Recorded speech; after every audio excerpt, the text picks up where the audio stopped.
Am fost azi pe la nepoței. Mi-s dragi ca ochii din cap, dacă nu-i văd o zi mor. Și înainte să ajung am intrat până la un non-stop să le iau câte o ciocolățică. Băi, frate, n-avea nici ciocolată, nici bomboane. Am luat o sticlă de vin la 1,5 litru. Dar bine, ei copii, nu bea, am băut-o eu. Bă, bunicule mi-a sărit în brață. Hai să ne povestești cum erai tu forța Moldovei. Băi, nu pot, măi, copii, că astea sunt informații clasificate. În 10-15 ani poate o să le predau la CNSAS.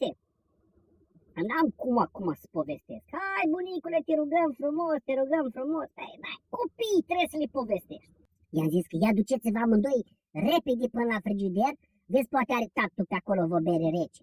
Aduceți-o la bunicul ca să aibă accelerații. S-a dus copiii, mi-a adus o bere rece. Despre ce vreți să vă povestesc? Când a fost ziua ta, bunicule, cu 300 de invitați. Era în 1996 sau 7. Știu că jucasem la Caritas vreo 100 de milioane de lei și mă sunați o doamnă să vin să ridic bani, eu zic să vă luați și o sacoșă, vă rog. Am luat o sacoșă mai mare, m-am dus acolo, era o doamnă așa voinică, mi-a calculat dânsa la 100 de milioane cât am pus eu, trebuia să iau vreo 700 de milioane, 54. Eu zis, domnul, vă pun până la 1 miliard? Am că puneți, doamnă, nu contează, că încăpea în sacoș. Mi-a pus doamna 1 miliard, l-am pachetat frumos. M-am urcat în tren să mă duc acasă, la mine, la Iași. Pe drum mă gândeam, ce fac, frate, cu 1 miliard? Să investesc în reciclare era prea devreme, pentru că românii erau proști tare de tot pe vremea aia. Ca așa cum. Să intru în muzică, mai puteam să candidez ca senator. Și am zis că nu, mai degrabă merg eu închis, nu spun la nimeni, și îmi fac o zi de naștere cum n-o văzut Parisul. Am pus mâna pe telefon, am sunat, s-a adunat lumea.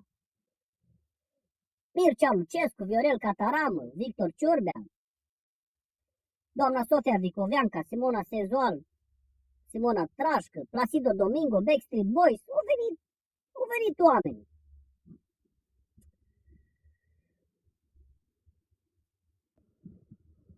Băi, frate, am mai dansat noi una alta, lambada, elicoptere.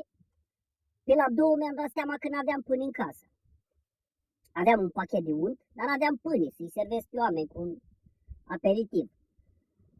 Păi m-am enervat, m-am dus la un vecin de-a meu, am luat o oaie la 650 de kilograme. Țin minte că am adus-o cu băieții la Backstreet Boys. Direct pe grătar am trântit-o. Văzusem la televizor, am dat-o cu pensonul cu miere de albini direct pe blană ca să iasă pielea crocantă. O ieșit Necherman, Istanbul, nu așa. Toată lumea cu, domnule, furculiți, ce furculiță, frate, luați cu... O mânca, lumea simțea bine.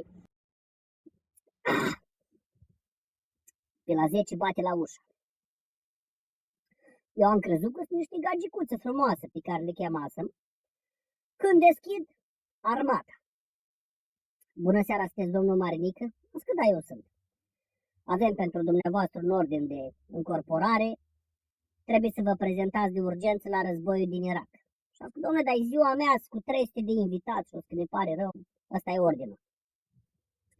Eu figuram în evidențele lor ca parașutist, mă înțelegi? N-avea cum să mă las. Eram disperat, a apărut Florin Persic. Ce s-a întâmplat, frate? I-am explicat. Păi tu cât vrei să țină petrecerea? Așa, spune, măcar până ce terminăm oaia.